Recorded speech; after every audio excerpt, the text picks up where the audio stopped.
راديو إيرنا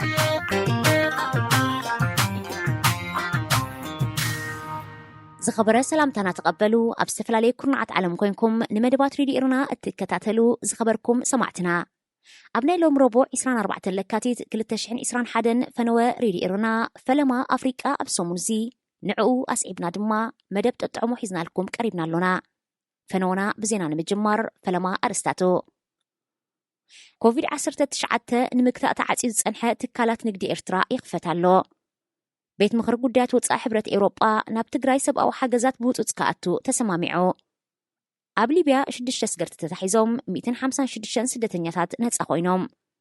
سراوي جيبوتي فرنسان أمريكان أم كل خل سرسرة حبريتا حبراو لممد أكايدهم. هذه إذاعة إيرنا. هنا إذاعة إيرنا الدولية. على توزينا أب إرترا لبدا كورونا فيروس نمكتاء تعزيز صنحة حيالو تكالات نقدي يخفتالو أبايت مقبي أبايت شام باراتنقنا زاقيت كخفتاي توسنن لبدا كورونا فيروس نمكتاء زوات أمام ريحتات الناتفقوسي متسوكانتلو إزباو موقعزيون أجمرن هزبا موقعزي خبزي هلو أستات 10 توارح أوصيرو كوانتلو هزبي بشكلتان عربيان فرسن كنكساقز صنحيو إرترا كاب إيدا ناب أفازقونه قطبا سلزلوا بلبدا كورونا فيروس تسألو قطبا خمزي بلايو بريزيدنت إسياس قليتو يخون بر لبدا كورونا فيروس نمكتا تكالات نقدي بمعصاونن نتفتات هزب دما دود حرم بالون أشحا سدرابيتات بخبيد تتسألينن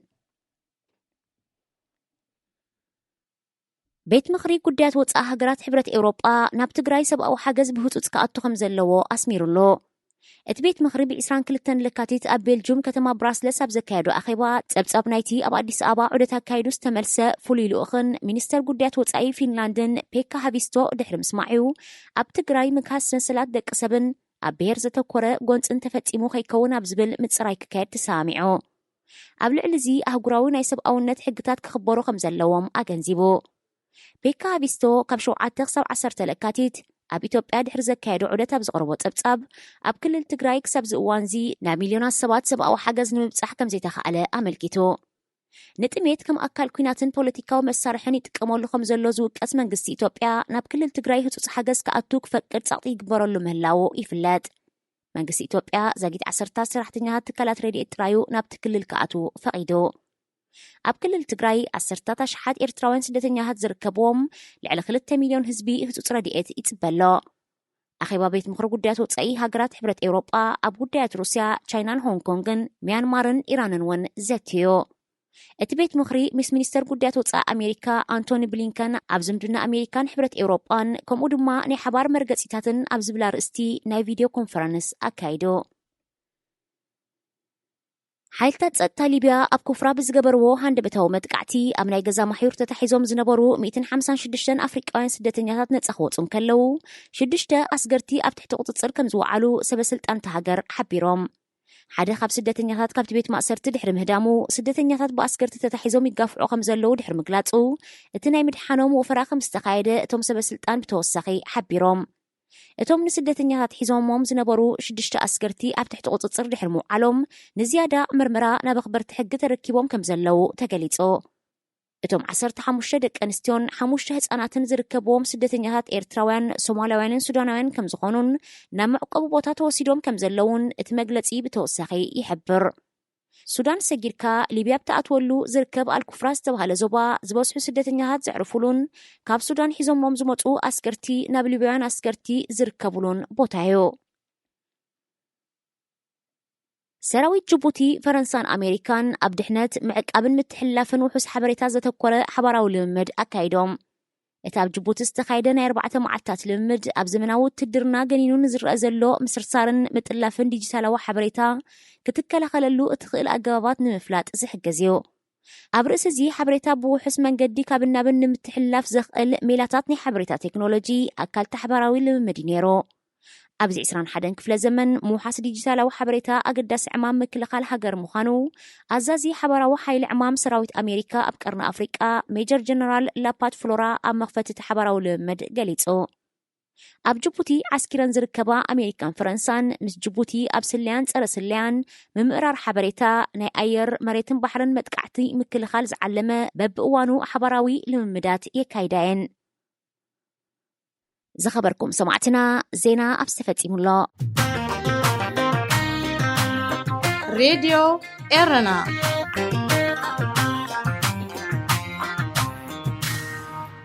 ዳግማይ ሰላምታና ተቐበሉ ዝኸበርኩም ሰማዕትና ካብ ዝቐፂልና ወትር ረቡዕ ብዓወት ኣረጋይ ዝዳሎ ኣፍሪቃ ኣብ ሰሙን ዝኽነቕርበልኩም ኢና ሰናይ ምክትታል ሬድዮ ኤረና ናጻ ድምፂ ኤርትራውያን ኣብ ዘበነ ኮቪድ-19 ብልሽውና ብተዘዋዋሪ መንገዲ ሰባት ይቐትል።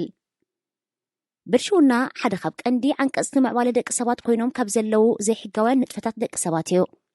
ብልሽውና ካብ ምዕንቃጽ ምዕባለ ሓሊፉ ህይወት ሰባት ዝቐትል ሓደገኛ ተግባር ምዃኑ ምልባዕ ኮሮና ቫይረስ ኮቪድ-19 ዘመስከሮ ሓቂ ከም ዝኾነ ትራንስፓረንሲ ኢንተርናሽናል ኣብ ዘውፅኦ ናይ ዓመተ 2020 ጸብጻብ ገሊጹ። ኣቐዲሙ ኣብ ምህናጽ ትሕተ ቅርጺ ሆስፒታላት፣ ክሊኒካትን መድሃኒታትን ካልእ ሕክምናዊ መሳለጥያታትን ንጥቕሚ ሓፋሽ ህዝቢ ክውዕል ዝነበሮ ባጀት ብብልሽውና ብምጥፍኡ ድሒሩ ኣብ ዘበነ ኮሮና ቫይረስ ኮቪድ-19 ድማ ኣብ ምእላይ ሕሙማት ምዕዳል መሸፈኒ ኣፍን ኣፍንጫን ማስክ መተንፈሲ ቬንቲሌተርን ብሰንኪ ብልሽውና ንህዝቢ ብማዕረ ክመቓራሕ ብዘይምኽኣሉ ንሓያሎ ሰባት ኣብ ሓደጋ የእትዩ ከም ዝቐተለ ተገሊጹ። ብደረጃ ዓለም ክረአ እንከሎ ምልባዕ ኮሮና ቫይረስ ዘግሃዱ ነገር እንተሃልዩ ኣብ ምዝርጋሕን ሞትን ኮሮና ቫይረስ እተን ኣብ ትሕቲ ቅርፂ መሳለጥያታት ሕክምና ዝወሓደ ወፍሪ ዘካየደ ሃገራት ዝያዳ ከም ዝተሃስያ ኣብ ውሽጢ ሃገራት እውን እቶም ንሰንኪ ብልሽውናን ኣፈላላይን ዝወሓደ ኣቓልቦ ዝግበረሎም ሕብረተሰባት ዝያዳ ከም ዝተሃስዩ ተፈሊጡ። ኣብ ምዕቡላት ሃገራት ከም ሕቡራት መንግስታት ኣሜሪካ ንኣብነት እቶም ዝበስሐ መጉዳእቲ ዝወርዶም ዘሎ ከባቢታትን ሕብረተሰባትን ጸለምቲ ኣፍሪቃውያን ኣሜሪካውያን ክኾኑ ከለው እዚ ድማ ዓሌታዊ ኣፈላላይን ብልሽውናን ዘኸተሎ እዩ። ኣብ ኣህጉር ኣፍሪቃ እንተስ ብቑዕ ናይ ጸብጻብ ምትሕልላፍ ስታስቲክስ ዘይምህላው እንተስ ሃገራት ዘተኣታተውኦ ጽኑዕ ናይ ምርጋጥ ፖሊሲ ኮሮና ቫይረስ ከምቲ ዝተፈርሖ መጠን ሰፊሕ ጉድኣት ኣይወረደን። ኣብዚ ኣብ ግምት ከኣቱ ዘለዎ ከም ደቡብ ኣፍሪቃ፣ ናይጀርያን ግብፅን ዝኣመሰላ ዝሓሸ ቁጠባን ናይ ሕክምና መሳለጥያታትን ዘለዎን ዝበዝሕ ናይቲ ሕማም ምልባዕ ብምምዝጋበን ምናልባት እተን ካልኦት ሃገራት ብግቡእ ጸብጻባ ሂባን ከይህልዋ ዘጠራጥር እዩ። ብዝኾነ ኣብ ኣህጉር ኣፍሪቃ ኣብቲ ምልባዕ ኮሮና ቫይረስ ተራእየሉ ዝተባህለ ቦታታትን ብሰንኪ ብልሽውና ዘይምእኩል ምዕዳል መሸፈኒ ኣፍን ኣፍንጫን ማስክ ምግልጋል ንምስትንፋስ ዝሕግዝ ቬንቲሌተርን ካልእ ሕክምናዊ ክንክንን ተመዝጊቡ። ኣብቲ ትራንስፓረንሲ ኢንተርናሽናል ዝቐረቦ ጸብጻቡን ተገሊጹ። ኣብዚ መስርሕ ሰብ ሃብቲ ዝበለጸ ሕክምናዊ ኣገልግሎት ክረኽቡ ከለው ድኻታት ድማ ተጎስዮም። ትራንስፓረንሲ ኢንተርናሽናል ኣብ 180 ሃገራት ዓለም ዘሎ ብልሽውና ብምማይ ኣብ ዘውፅኦ ዓመታዊ ዝርዝር እተን ዝወሓደ ብልሽውና ተራእዩለን ዝበለን ሃገራት ከምቲ ልሙድ ብኤውሮጳውያን ሃገራት ብፍላይ ድማ ብሃገራት ስካንዲኔቪያን ዝተዓብለለ ኮይኑ ካብ ቀዳማይ ክሳብ 10 ዴንማርክ፣ ኒውዚላንድ፣ ፊንላንድ፣ ሲንጋፖር፣ ስዊድን፣ ስዊዘርላንድ፣ ኖርዌይ፣ ኔዘርላንድስ፣ ጀርመንን ላክሰምበርግን እየን። ኣብ ታሕቲ ተሰሪዐን ዘለዋ ድማ ሕጂ እውን ከምቲ ልሙድ ብሃገራት ኣፍሪቃ ክዕብለል እንከሎ ካብ ታሕቲ ናብ ላዕሊ ደቡብ ሱዳን፣ ሶማልያ፣ ሶርያ፣ የመን፣ ሱዳን፣ ቬኔዙዌላ፣ ኣፍጋኒስታን፣ ኢኳቶርያል ጊኒ፣ ሊብያ፣ ሰሜን ኮርያ፣ ሃይቲን ዲሞክራሲያዊት ሪፐብሊክ ኮንጎን እየን። ኣብቲ ትራንስፓረንሲ ኢንተርናሽናል ዘውፅኦ ዝርዝር ብተወሳኺ ኣብቲ ናይ 180 ዝርዝር ሃገራት ካብ 54 ሃገራት ኣፍሪቃ ዳርጋ መብዛሕትአን ኣብ ትሕቲ ፍርቄን ተሰሪዐን። እተን ዝሓሸ ዝበሃላ ሃገራት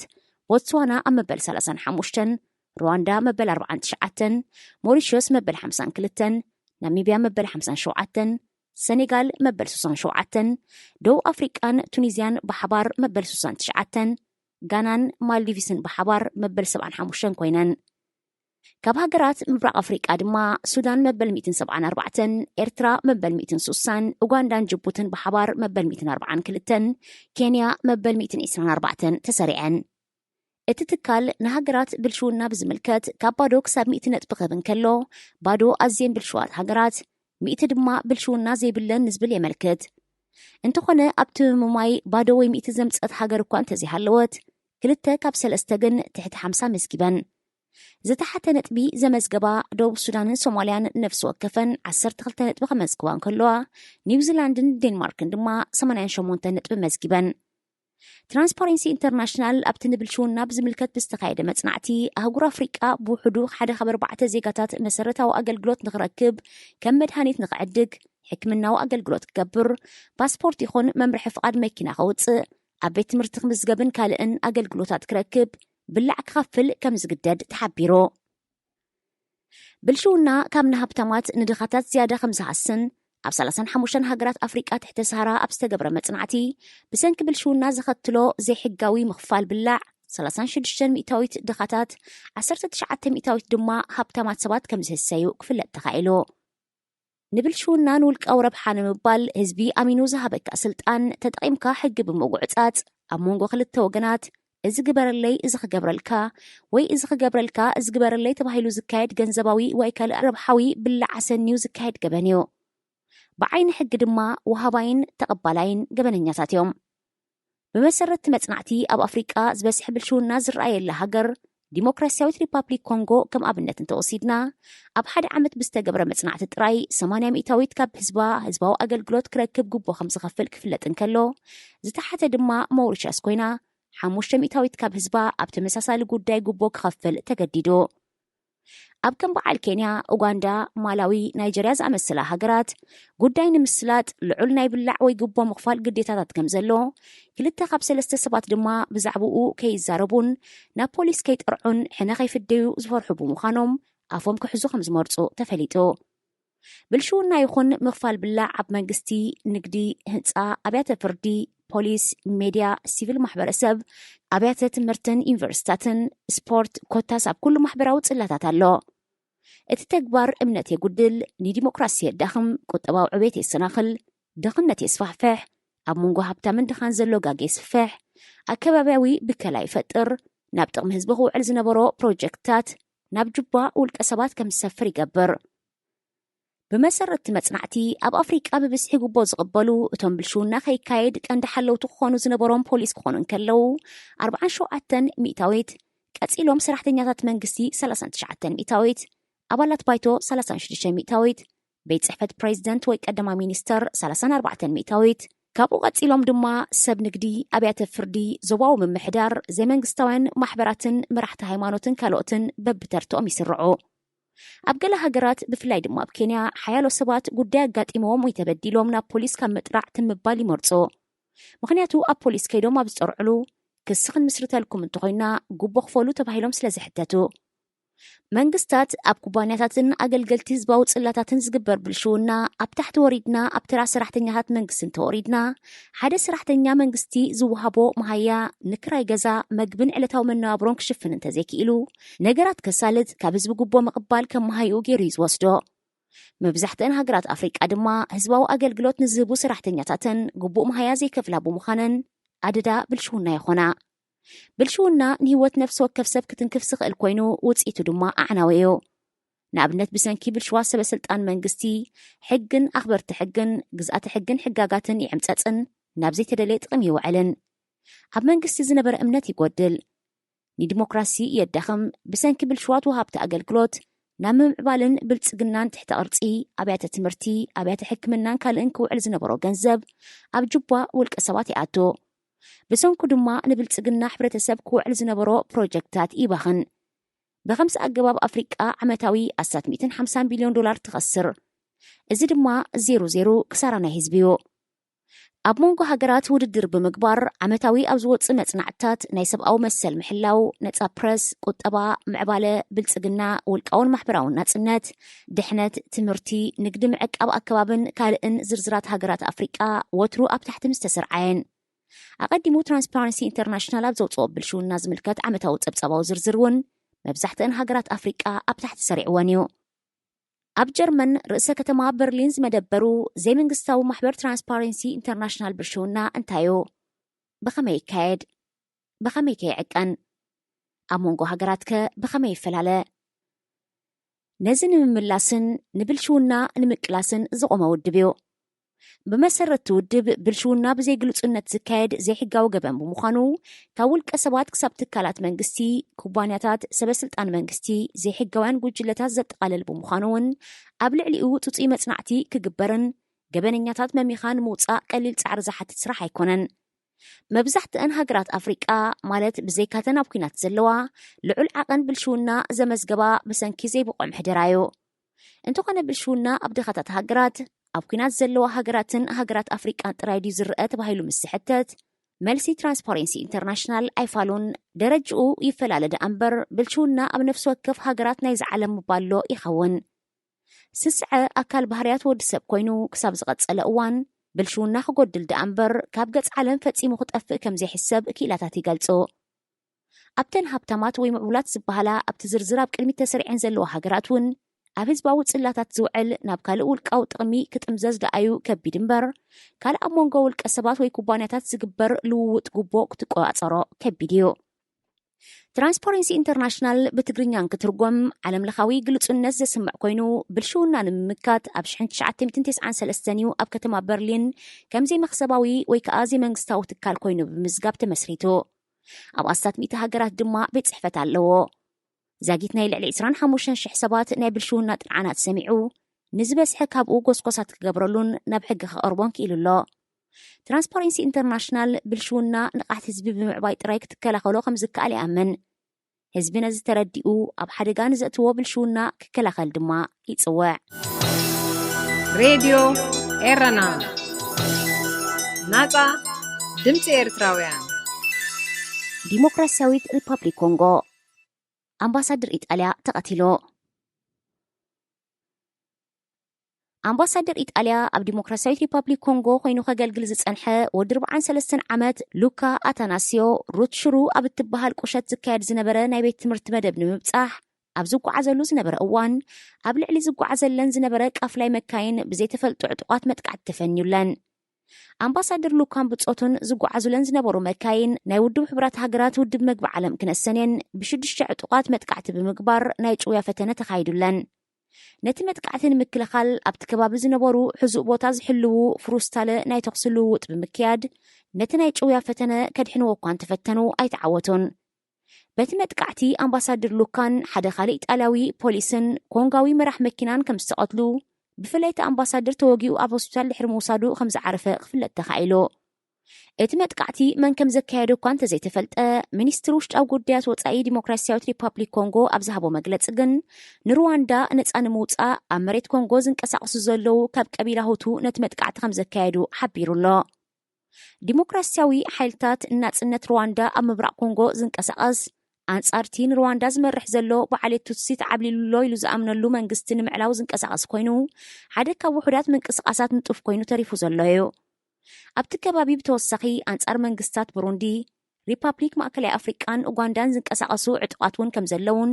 ምዕራባዊ ክፋል ኮንጎ ውሕስነት ዘይብሉ ዞባ ከም ዝኾነ ይግለጽ ከም ልሙድ ዲፕሎማስያኛታት ይኹኑ ሰራሕተኛታት ውድብ ሕብራት ሃገራት ኣብ ዝንቀሳቐስሉ ኣብ ትሕቲ ጽኑዕ ሓለዋዮም ዝንቀሳቐሱ ነይሮም ኣምባሳደር ሉካን ኣብ ዝንቀሳቐሰሉ ዝነበረ እዋን ግን 2 መካይን ጥራይ ከም ዝነበራ ተገሊጹ ኣምባሳደር ሉካን ኣብ 2017 ወኪል ኢጣልያ ኮይኑ ኣብ ኮንጎ ስርሑ ክጅምር እንከሎ ኣቐዲሙ ኣብ 2003 ዲፕሎማት ኮይኑ ኣብ ሞሮኮ ድሓር ድማ ኣብ ናይጀርያ ሰሪሑ በዚ ድማ ኣብ ኣፍሪቃ ዲፕሎማት ኮይንካ ናይ ምስራሕ ተመክሮ ጸኒሕዎ ዲሞክራሲያዊት ሪፐብሊክ ኮንጎ ንሓያሉ ዓመታት ኣብ ውሽጣዊ ግጭትን ካብ ጎረባብቲ ሃገራት ዝለሓመ ዘይምርግጋእን ክትሕመስ ጸኒሓ ካብ 1994 ክሳብ 2003 ጥራይ 15 ሚልዮን ሰባት ህይወቶም ክስኑ እንከለዉ 10 ሚልዮናት ድማ ካብ ቤት ንብረቶም ተመዛቢሎም እዮም ድሕሪ 2003 ኣብቲ ሃገር ተዛማዲ ሰላም ክሰፍን ተስፋ እኳ ተነቢሩ እንተነበረ ኣብ ሰፊሕ ምዕራባዊ ክፋልቲ ሃገር ናይ ውሽጢ ሃገር ይኹን ኣንጻር ኣብ ከባቢ ሃገራት ዘለዉ መንግስታት ዝቃወሙ ሓይልታት ብምስሳኖም ኣብ ምርጋእ ክብፅሕ ኣይከኣለን በዚ ድማ ምርጋእ ንምስፋን 17,000 ሰራዊት ዓቀብቲ ሰላም ውድብ ሕብራት ሃገራት ዘካተተ ኣብ ዓለም ዝዓበየ ስርሒት ኣብቲ ሃገር ይካየድ ኣሎ እንተኾነ ዓቀብቲ ሰላም ሰራዊት ሰላም ክዕቅቡ እኳ ኣብቲ ሃገር እንተለዉ ካብ ማዓስከራቶም ሓሊፎም ኣንጻር ዕጡቓት ዘካይድዎ ዝርአ ንጥፈታት ከም ዘይብሎም እዩ ዝንገር ዲሞክራሲያዊት ሪፐብሊክ ኮንጎ ኣዝያ ሰፋሕ ሃገር እያ ዝበስሐ ክፋልቲ ሃገር ድማ ብጽርግያ ንሓድሕዱ ዘይረኸብ ክትቆጻጸሮ ኣዝዩ ዘይምቹእ ቅርፂ መሬትን ጫካታትን ኣለዋ هذه إذاعة إرنا هنا إذاعة إرنا الدولية ኣፍሪቃዊት ናይጀራዊት ጓል ኣንስተይቲ ንውድብ ንግዲ ዓለም ክትመርሕ።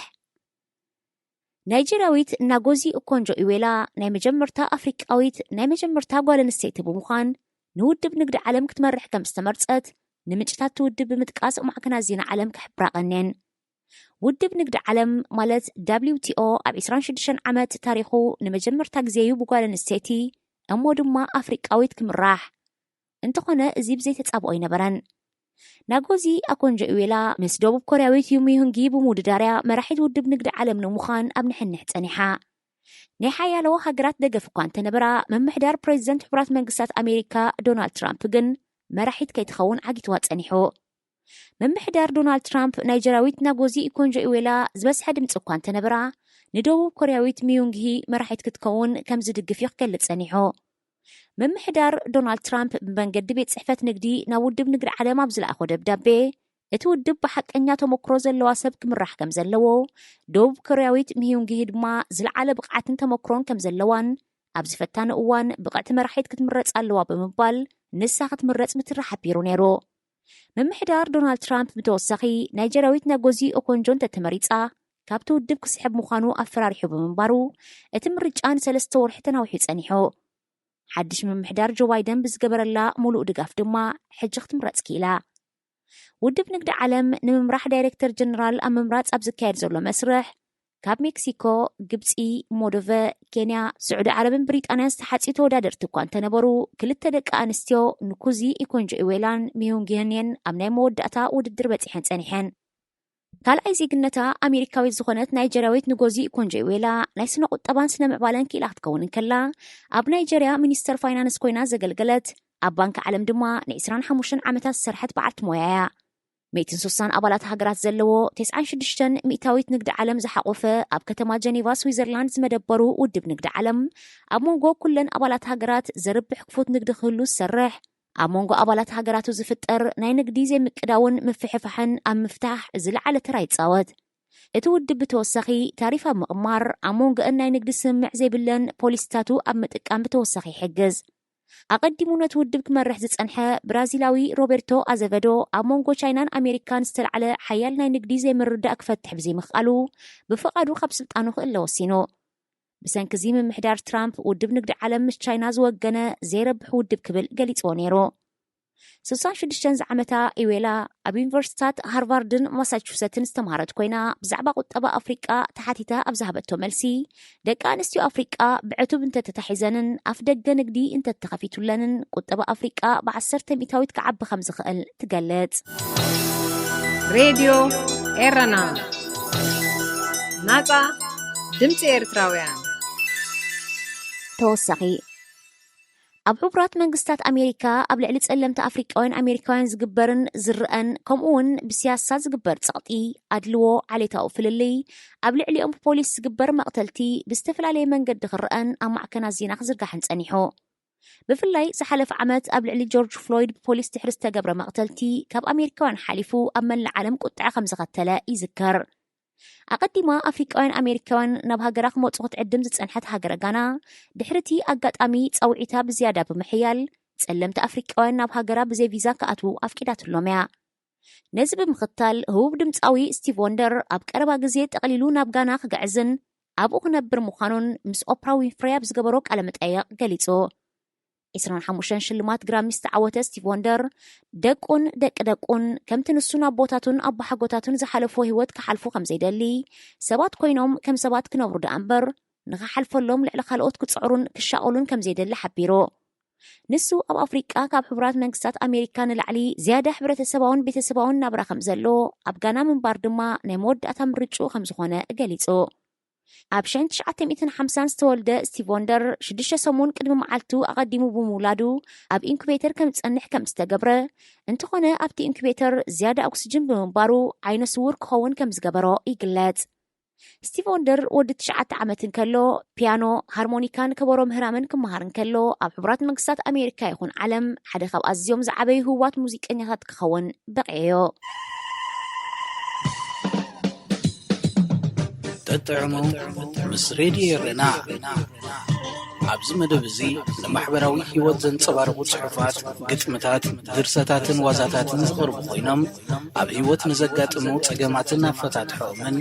ኣመለኻኽታና መዓልታዊ ህይወትና ተዘክሮታት ንእስነትን ካልእ ንኣጠማምታና ውልቃዊ ህይወትና እናንጸባረቐ ዘዘናግዕን ምኽርታት ዝልግስን መደብ እዩ። ተጥዕሙ ምስ ሬድዮ ኤረና። ሰላም ከመይ ትቕንዩ ፍትዋት ተኸታተልቲ መደብ ጠጥዑም ምስ ሬድዮ ኤረና። እዚ ትወትር ረብዑ ዝቐርበልኩም መደብኩም መደብ ጠጥዑም እዩ።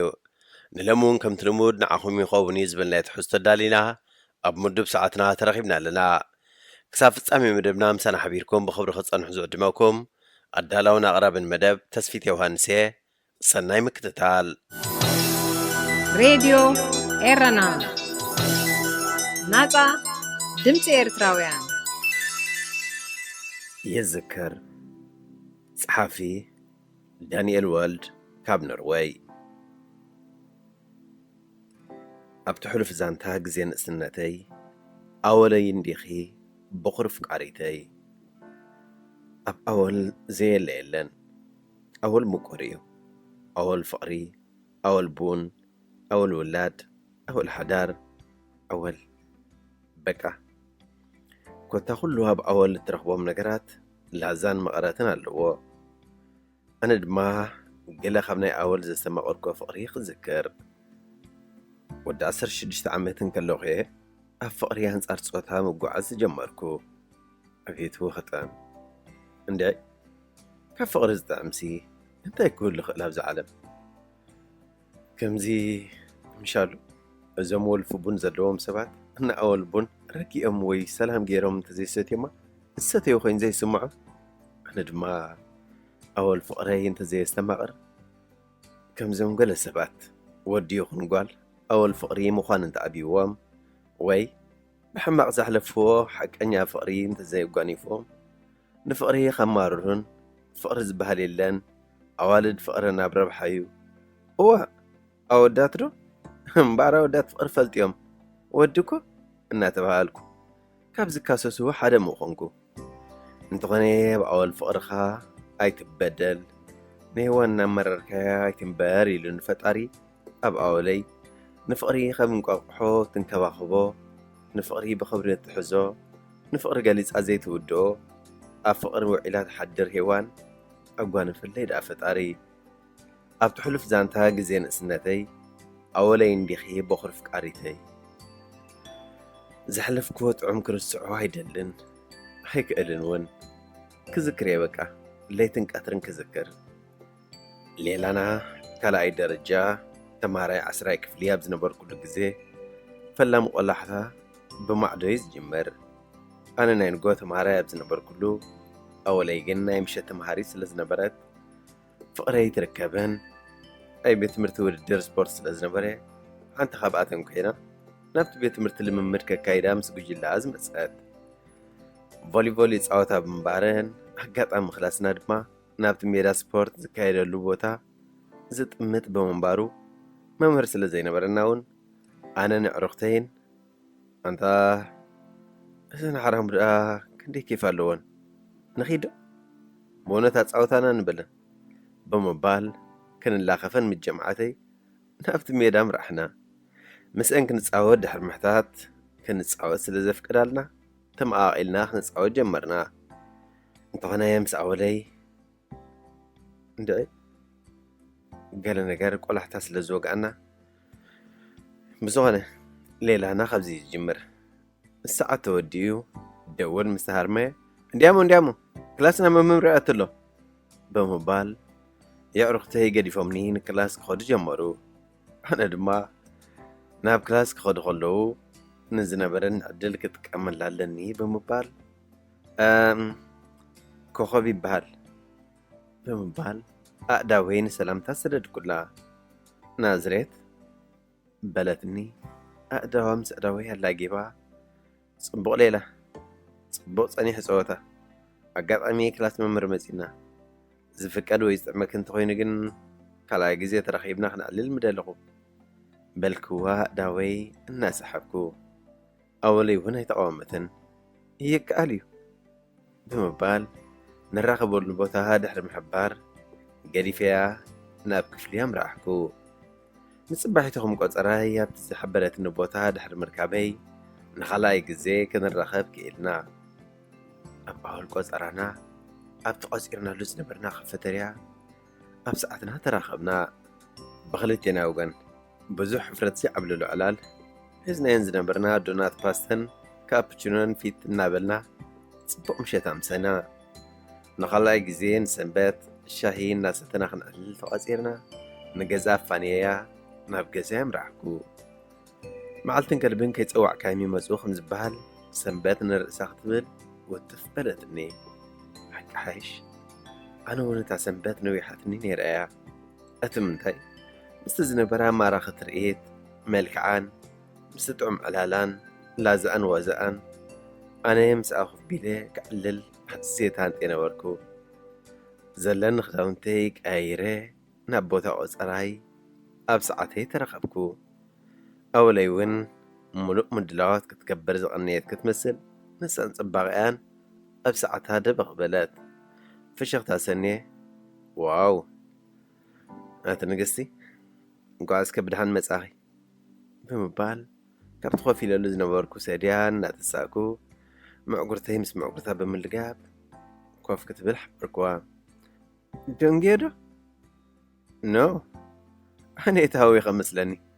በርስኽስ ኣይደንገኸን እናተባሃልና ኣሳሳይት ብምምጻእ ሰላም እንታይ ክእዘዝ በለትና እንታይ ክትሰቲ ወይ እንታይ ክትበልዒ ድሓና ዓይ ማኪያቶ ካልእ ዘይትእዝዚ ብገዛይ መጽአ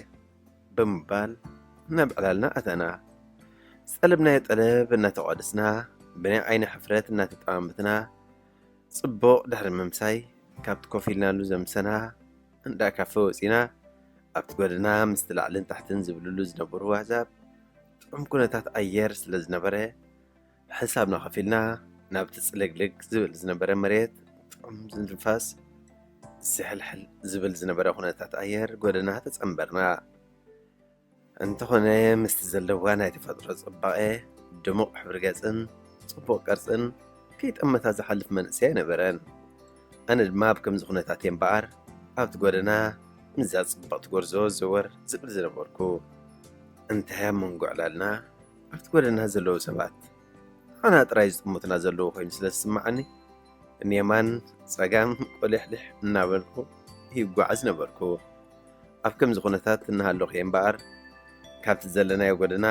ናብ ካልእ ጽምው ዝበለ ቦታ ላጊስና ክንዕልል ድሕሪ ምምውካሰይ ናብ ጽምው ዝበለ ቦታ ኸይድና ናጽነት ዘለዎ ጽቡቕ ምሸት ኣሕሊፍና ነናብ ቤትና ምራሕና ከምዚ እናበልና መዓልታዊ ኣነየ ናይ ንግሆ ተማሂረን ክፍደስ ኣወለይ ንትምህርቲ ክትከይድ ኣብ መንገዲ ተራኺብና ሓፂር ዕላል ከይዕለልናን ከይተራኸብናና ይንሓልፍን እንዳለይ ዓሻብ ኣብ ውሽጠይ ኣትያ ኸናፍቓን ኣእሙሮይ ክትቋፀሮን ግዜ ወሰደላን ክንዋሃድን ክንለማመድን ፍጺሙ ግዜ ወሰደልናን ኣብ ውሽጢ ኽልተ ሰሙን በቃ ውሽጢ ኽልተ ሰሙን ዘይመክልእ ድማ ርክብና ናብ ፍቕራዊ ጉዕዞ ተሰጋጊሩ ኣዋል ፍቕሪ ከነስተማቐር ጀሚርና እንደይ ክገልጾ ዘይክእል ስምዒት ካብኣ ክፍለ ዘይደሊ ካብ ትምህርቲ ተፈዲሰ ክሳብ ዝረኽባ ኣቤት ዝናፍቓ ኣወለይ እውን ብወገና ከማይ ክሳብ ካብ ቤት ትምህርቲ ዝፍደስ ንትምህርቲ ክሳብ ትኸይድ ኣብ መንገዲ ንራኸብ ስለ ዝነበርና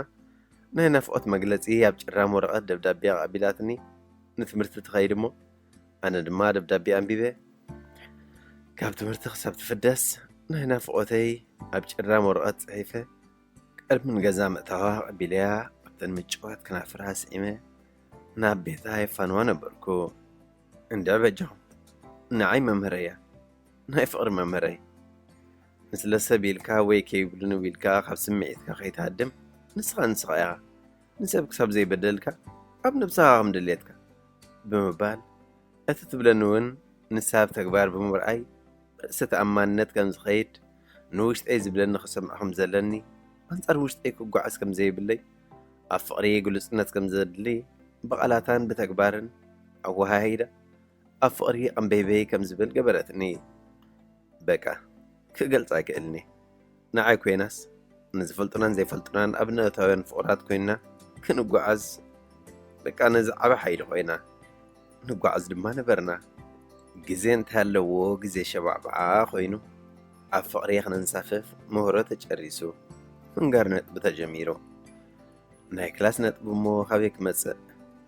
انت ناي فقر نطبي مئة تدفينو الزقود اللي نطبي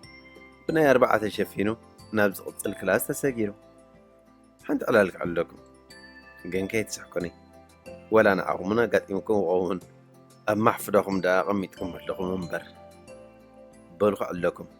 حدا معلتي أنا نفقرين كنزاور بيلنا ما ينمقبن كوتا كزنا قعنا خاليز بلنايو كل سأصبغ نقرات حزنا نابس موابوتها بمخاد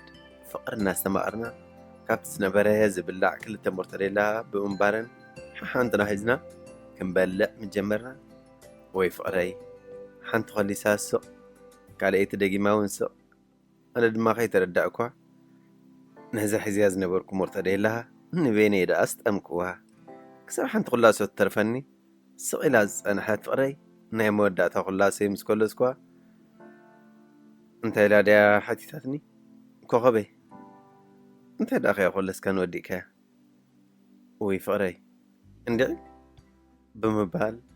أوش تستسمع عن مو كان أقرأكم أكيليني كسب له ميز ذكرى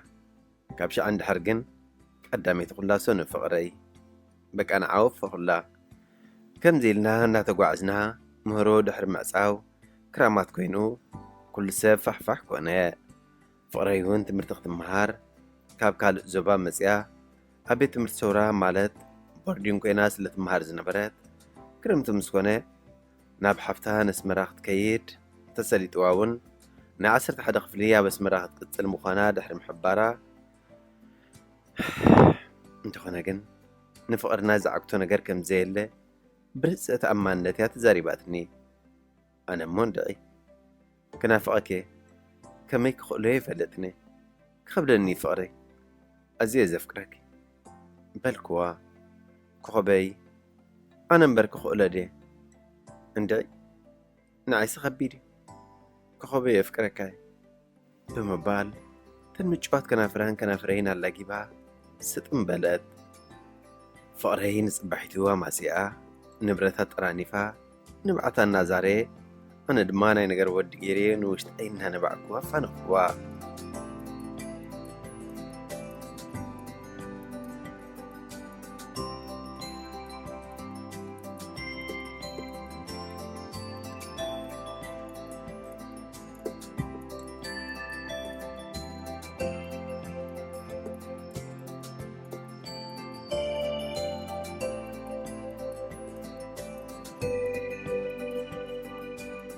تستفعل لنا لا مشت تحزنا بتليفون درجة مشت نرخب بمنبرنا دخلت سومن قل نافوقتنا سماي سلز عرقة كلام سنبت كتمس مخانا دحر محبار أنا دما بحقوس تقبل كوا فقريكم زبلتو عرب مشت تقبل بل لنا بلد دحر ممزعة فقر زمولقو قدام سنة بتي دحر محلاف سنبت مشت أسمرها دحر مفناوي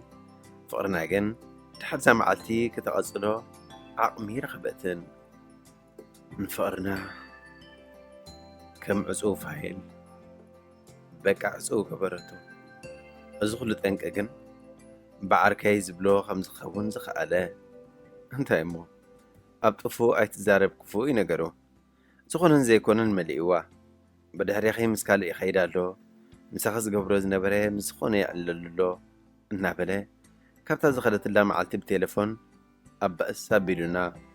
نسامو حرك أنا مكسار سينا دوي لا تبلون تزاربونا يتفلتن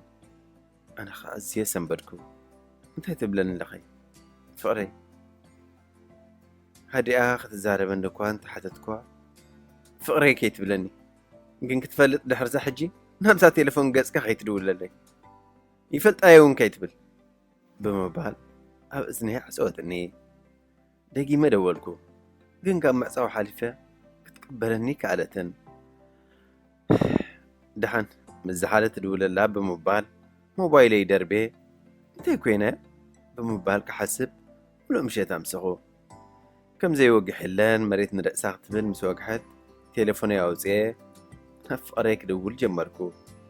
تخنا دحر بزح مدققام كي ترو للي كويلكاي هاي تفلتني خاي فلتكاني بقى نعاي فلتا يا خي تبل بيناي حقيو عت بيناي سرعات عند أذكرك خاي تفسس نبعات كون بايت بال دو ولا لا تصبق تسألي أما نادق لبي تسقيلا نعخر السعدو قمت إلى غسقلا كم دي غدا لي مرد النبا أرد النبا دلي انت يا غيركي بمبال زبدلكوا بدلك تنقرني حتى يكتمل سليت وقسكوا زبلك يتفيك أنا خنقرك تبين لها كيد مستم كتعلمتو علزن الخاسبات بقى ساتم كنقر خايم يا غريتا ترد أن انتهي تبلن اللخي ما يوم نسم بجا خنقرني بمبال كتنقرني دقاقي ما حتتكوا انت خونه كابنا فقر زلا قوال حاسيخات زاريبكا اي فلتني يلنا ما حساب اما مفيت مايكو واهل الليل كام حساب كم زغلل زي فلت عاركي اما نقونا حوا اوقيدو سلما وخيني زقرب نزنبره انت خونه حسوت مخانو كم زي وعلن وكوان تنقركوا فقرنا عصو كاب مقبارقن حد يوعلتن كم زنابلنا انا يا بزخراخ وعلك حدر بزيك أخال أقوال سلا خويني سمعني نبران لبيت قواسيراتو كم زلنا بالكو عمد حلفكو دحرزقن أنا نسوا خيد أوليون مسايت ود بمبارا أبساواز وبقيرنا خن الراخبين عنا بالكو نزنا بران حسابات معرفي قبرلو نبركو كلمة مرادنا نبساواقن أبسمرا بيت السبس لزنبورني كفانو أخيدة بمباري مسحفت فقري ليلا سلزنبرني نفقريون ترخب كواب مبال ناب ندحبتها دحر مخاد معزوهن شلوخ حكو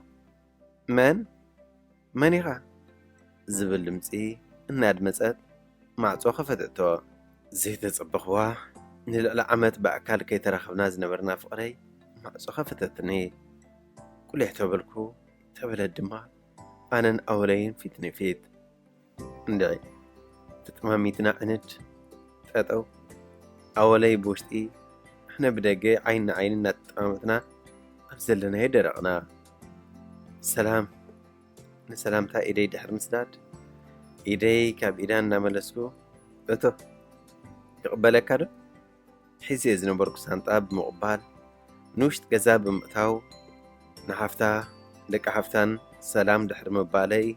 كعلل جمركو انتو خنا أولي دفي راح تمتنب زي مخالا قزام سأتودني مساخو بمبال قريفاتنا خدات كتملسوناك عادة ساعتات مستعزرة أنا ونحفتان دك أنت فاني يوم من بيتي تملسكو أنا نفقران نسوا مرحنا انت أولي قنا وردتن أما نقوم مهروس اللي زوق عرزت بكا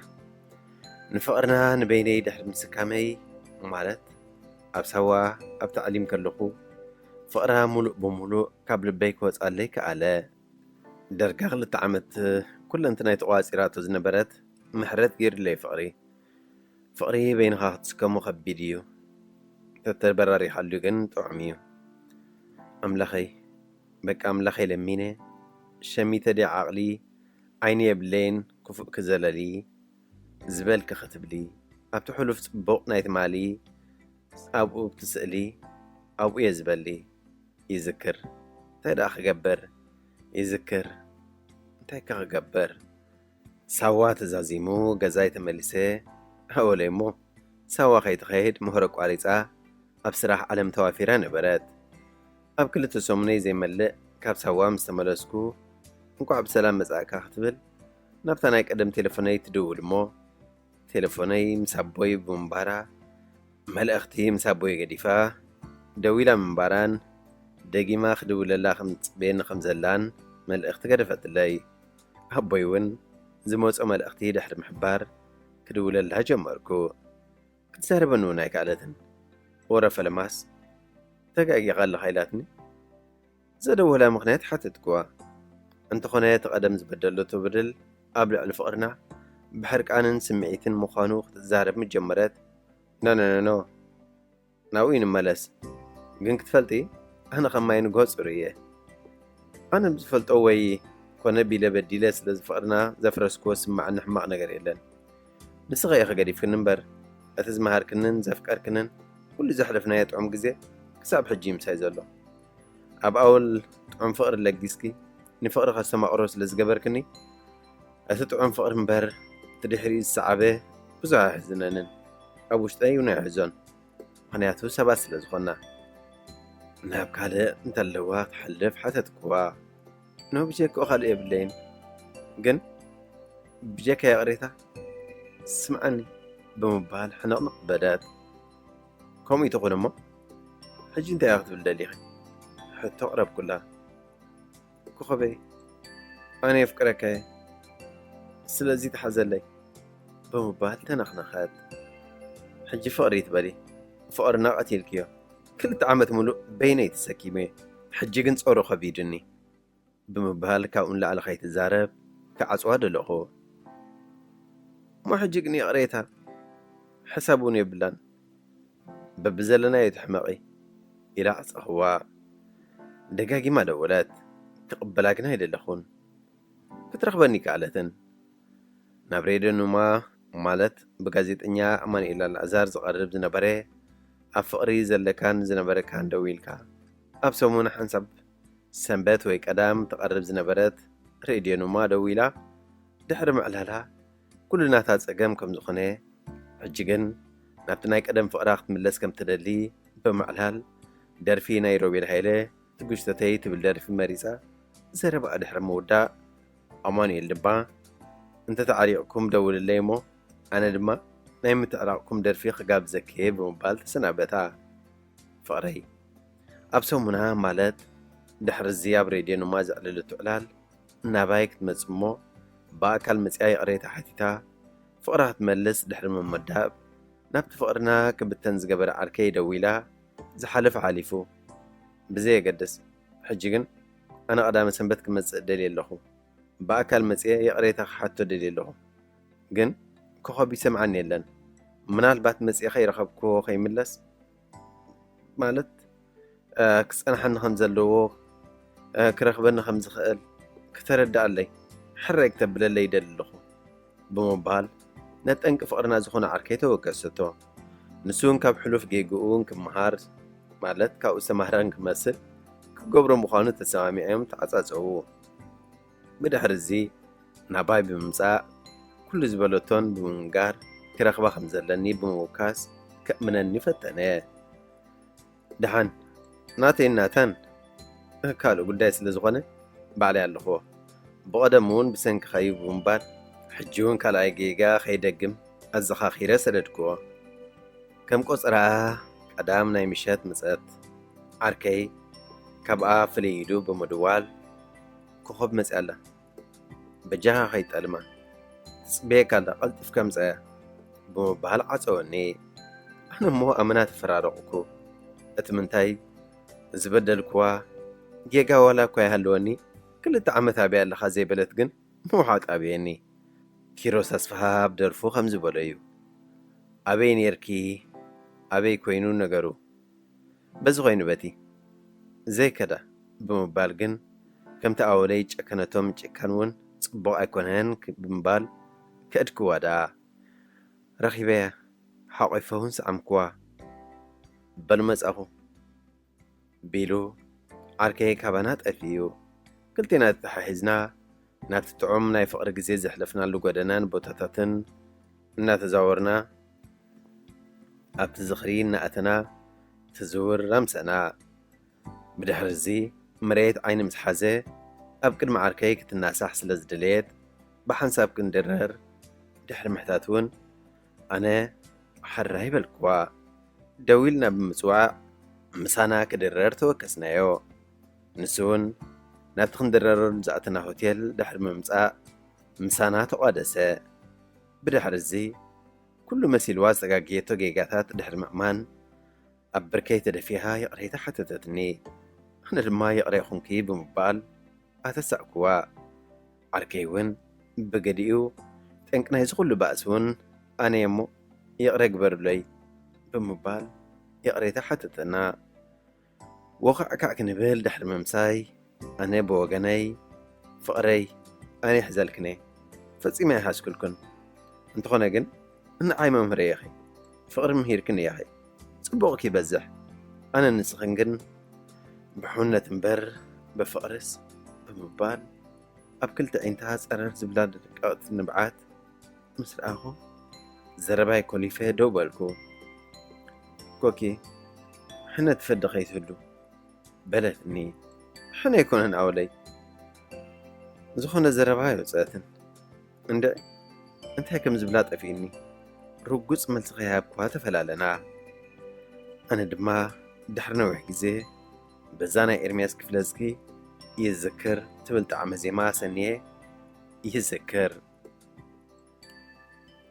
تفتصمه نمسقناكا دانيال ولد كابنر واي هذه إذاعة إرنا. هنا إذاعة إرنا الدولية.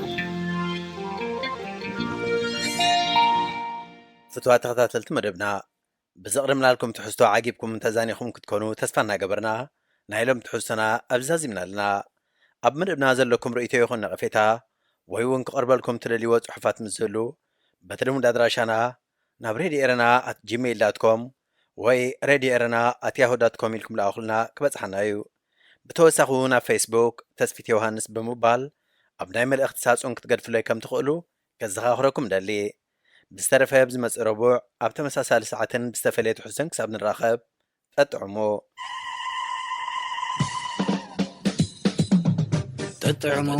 مس راديو رنا